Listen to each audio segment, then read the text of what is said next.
All right.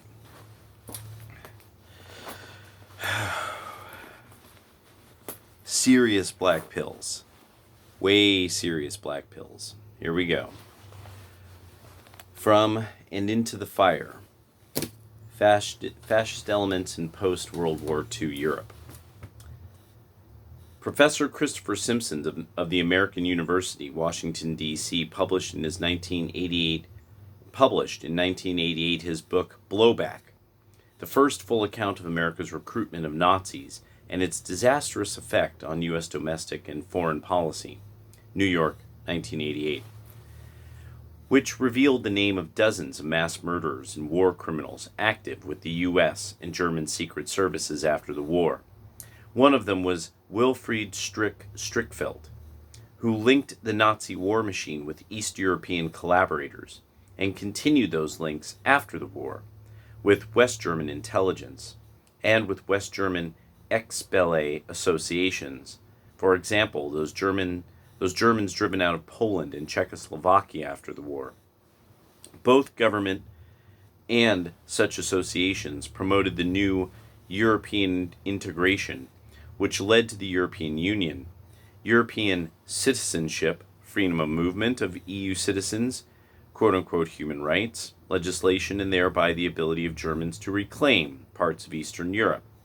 As I emphasized in my book, Fascist Europe Rising, the extent of the resurgence of that fascist Europe of the 1940s is nowhere more obvious than in the German-inspired breakup of Czechoslovakia and Yugoslavia into those very same petty statelets, with governments of extremely dubious ancestry, which characterized the Balkans under Nazi and fascist rule during the Second World War.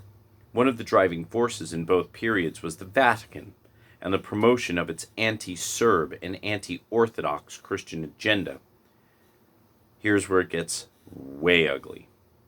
Critical in the 1940s to that agenda was one Father Krunoslav Draganovic, a Franciscan priest who actively served the Nazi satellite regime Ustasha in Croatia, which was responsible for the deaths of some 400,000 Orthodox Serbs and about 32,000 Jews in the Jasenovac extermination camp, a camp largely run by Franciscan monks, whose methods of forced conversion to Roman Catholicism at the point of Ustasha guns must rank as one of the great ethnic religious crimes of the 20th century. Draganovic was professor of theology at Zagreb University. After the formation of the independent state of Croatia, he became an officer in the Ustasha, Croatian fascists, as well as a priest, and participated in ethnic cleansing operations against Serbs in the Kozara region. As a high official in the Ministry for Internal Colonization, he was responsible for seizing the assets of murdered or expelled Serbs, Jews, and Gypsies, and reallocating land to Croat and Muslim settlers in Bosnia. Like many war criminals and fascist leaders in other countries, he sought to reinvent himself in 1943, and he went to Rome as representative of the Croatian Red Cross.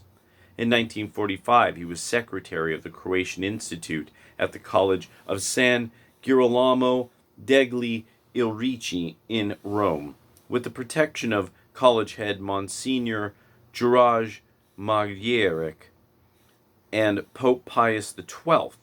He turned San Girolamo into a hiding place for fugitive Ustasha, including the Ustasha leader Ante Pavelic.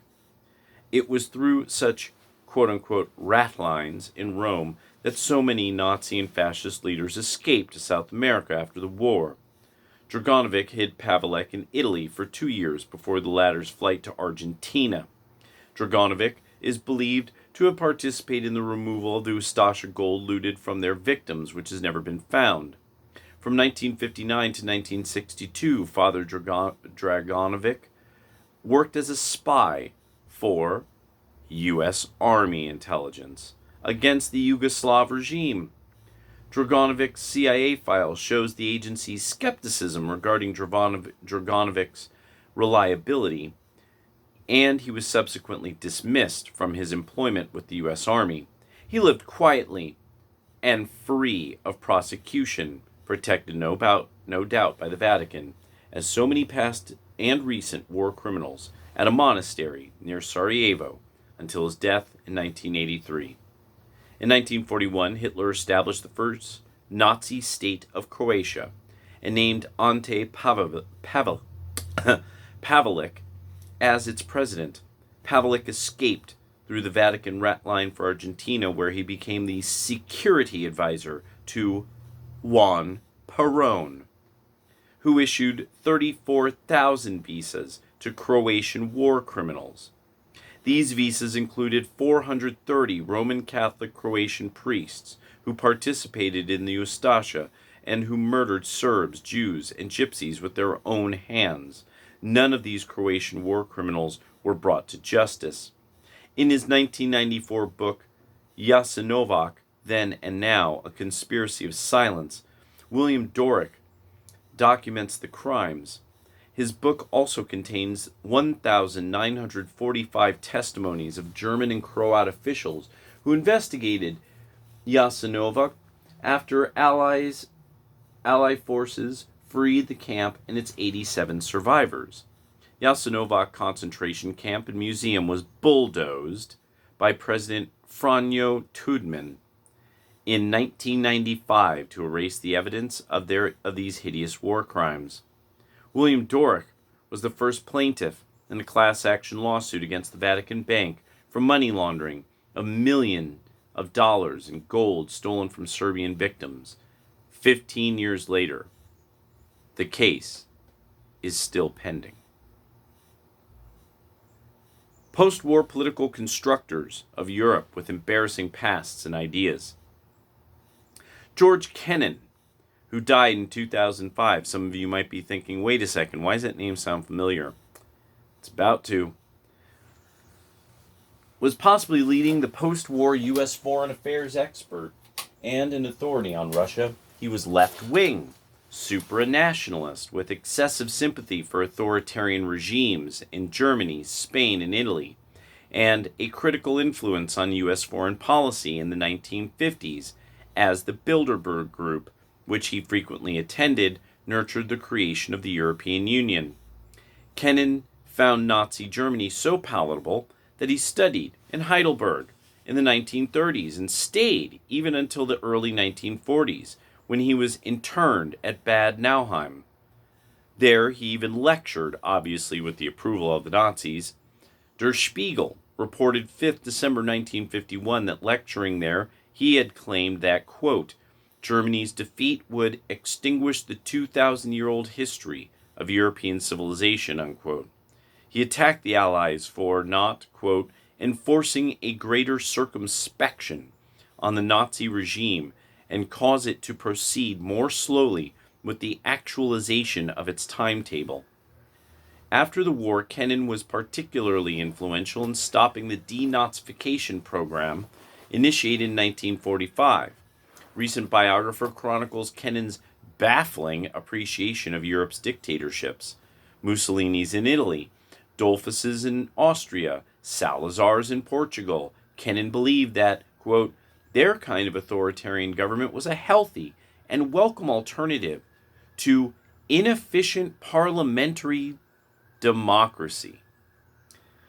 At Kennan's suggestion in the 1950s, the U.S. changed its long-standing hostility to Franco's fascist regime in Spain in order to secure U.S. influence in the Mediterranean. Kennan thought that the First World War had not been worth fighting, and he said in an interview with the New York Review of Books in 1999, quote, I would like to see our government gradually withdraw from its public advocacy of democracy and human rights. He was much criticized for suggesting the USA should, quote, cease to talk about vague and unreal objectives such as human rights, the raising of the living standards, and democratization. With such influence within the U.S. foreign policy establishment, it is no wonder that in the 1950s former Nazis and fascists were able to construct a European Union which in structure, politics, and attitude so resemble the totalitarian tensions of the 1940s, which resulted in increasing powers for the kind of people Kennan had so admired for their lack of democratic inefficiency. Giuliani Amato is a former Prime Minister of Italy and Vice Chairman of the European Union's Constitutional Convention, which produced the European Constitution, so thoroughly rejected by the French and the Dutch in referenda, but effectively reproduced in the notorious Lisbon Treaty, for which David Cameron had given a cast iron guarantee of a British referendum, but then reneged. In the Italian newspaper La Stampa of 13 July 2000, Amato wrote of the motivation behind and the methods used to construct a new version of fascist Europe. Sovereignty lost on a national level does not pass to any new individual. It is entrusted to a faceless entity, ellipsis, and those in command can neither be identified nor elected. As a matter of fact, the metamorphosis is already here. All we need are a few corrections here and there, along with a great deal of cunning, ellipsis. Their place will be taken by a multitude of authorities, ellipsis, each of which will be at the head of different interests.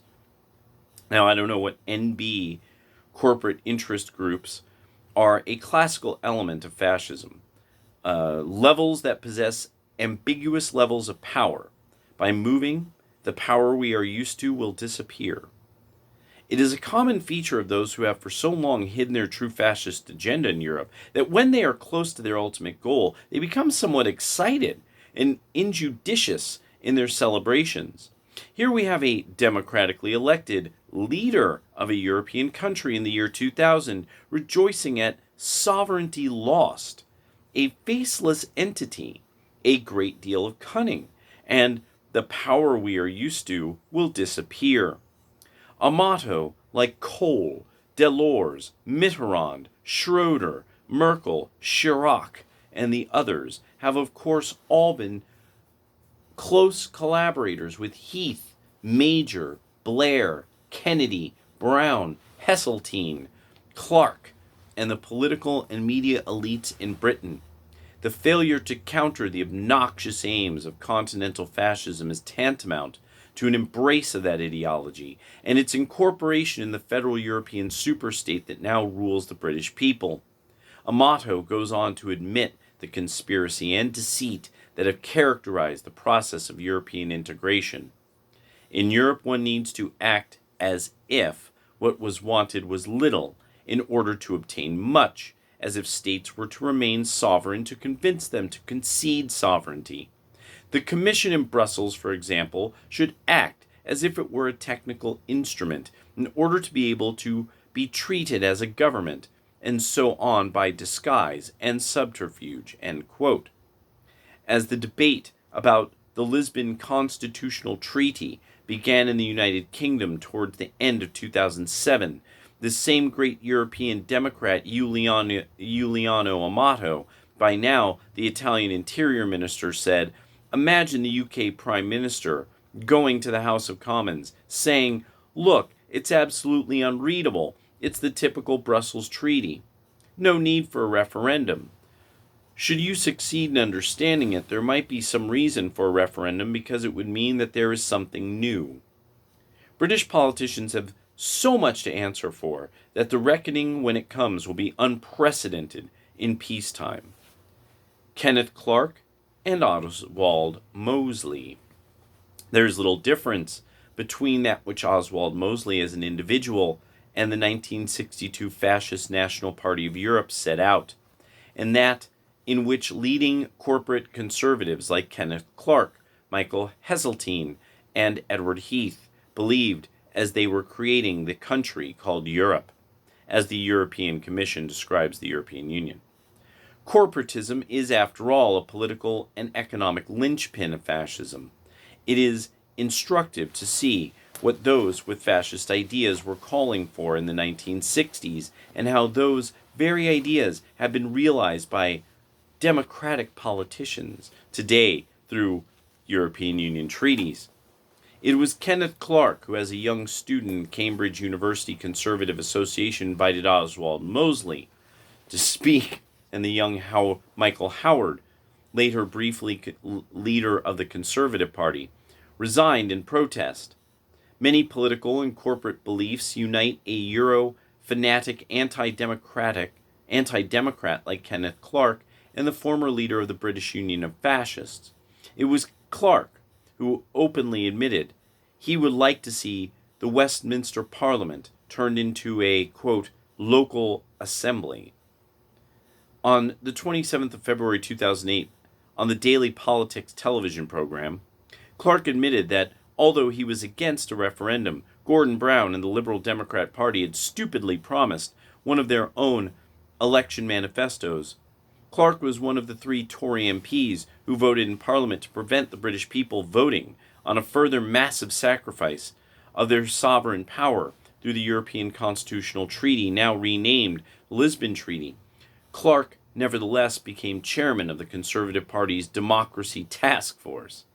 Oswald Mosley said, quote, at a moment of supreme crisis, the will to Europe, a nation, can arise everywhere from the soil of Europe, like a primeval fire. Fire must come, first must come the idea. Clark is the modern promoter of that idea in the Conservative Party. There was something that I had seen. Where was that? Oh, yeah, these were some... Boom. There we go. As was revealed by documents released by the U.S. National Archives and Records Administration, NARA, of particular importance was the American use of German intelligence assets from the Nazi era.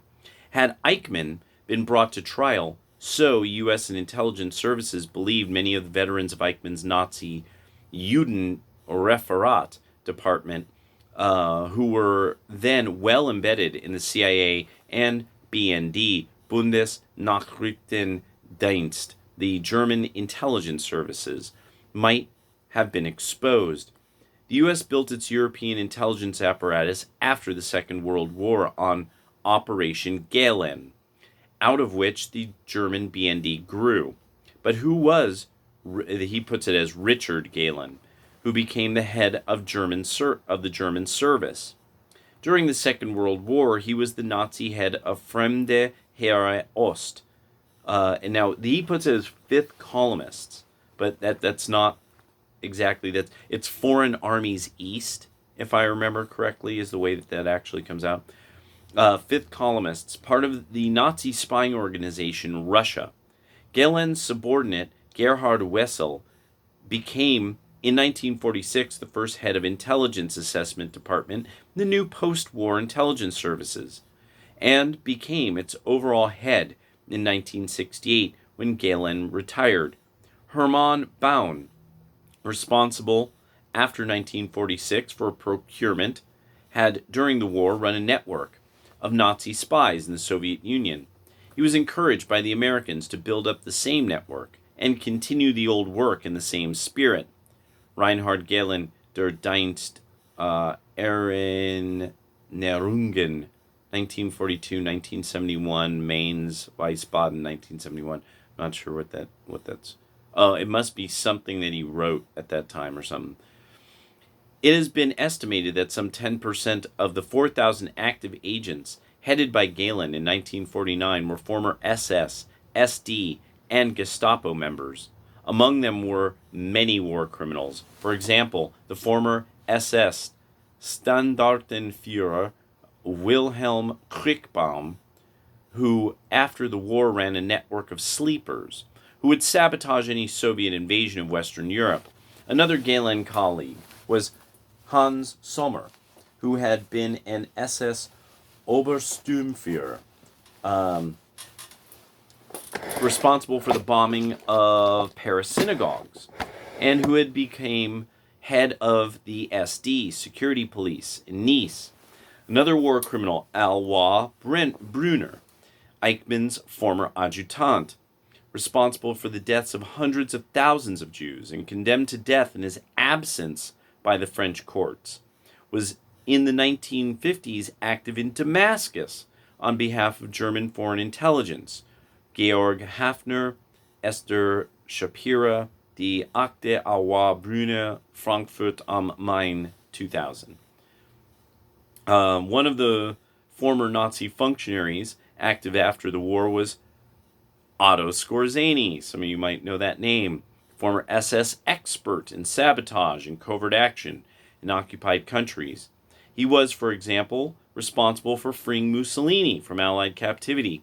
In the 1950s, Skorzeny recruited Germans to aid Egyptian forces and put German intelligence services at Egypt's disposal, not least, no doubt, during the conflict between Britain and Egypt over the Suez Canal. Peter F. Müller, Michael Müller, unter Mitarbeit von Erich Schmidt Einbühm gegen Freund und Feind der BND Geheime Politik und schmutzige Geschäfte, Hamburg, 2002. Professor Christopher Simpson of the American University, Washington, D.C., published in 1988 his book Blow. Okay, there we go. Boom. Now we're that part. There we go.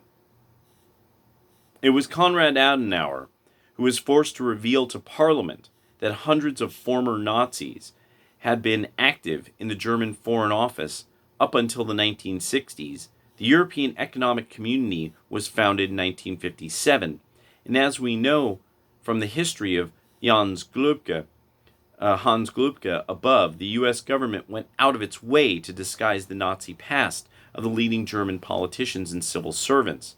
This went so far as to allow the continued freedom of Adolf Eichmann in South America, subsequently captured and executed by the Israelis for his leading role in the transportation and extermination of Jews.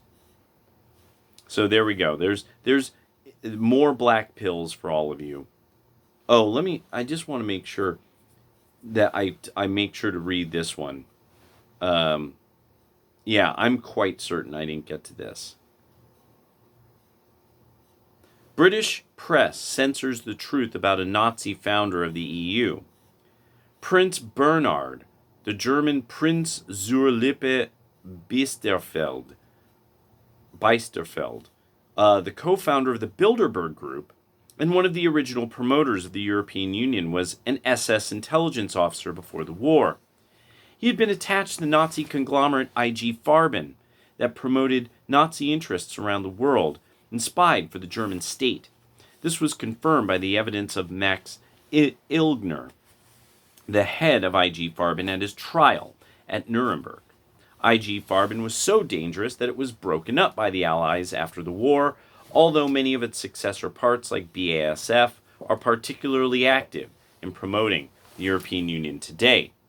Despite continuous denials after the war that he had ever been a Nazi Party member, Bernhard was revealed in 1995 thanks to details released from U.S. archives and published by the Institute of War Research in The Hague to have been a party member from an early date, along with no fewer than 11 members of his family. A copy of his resignation letter is in the National Archives in Washington, D.C. The letter ended, "Hail Hitler." Hardly a renunciation of Nazism, according to many, including the British academic Dr. Richard Aldrich, or maybe it's Aldrich. Prince Bernhard's Bilderberg Group was far more important than the European movement in creating the European Union. George McGee, later U.S. ambassador to Germany, and who in fact had been my father's tutor at Oxford in the 1930s, confirmed that, quote, "The Treaty of Rome, which brought the European community into being, was nurtured at Bilderberg meetings." Richard Aldrich wrote in Diplomacy and Statecraft, March 1997, that, although Bilderberg and the European movement shared the same founders, members, and objectives, arguably Bilderberg constituted the more effective mechanism.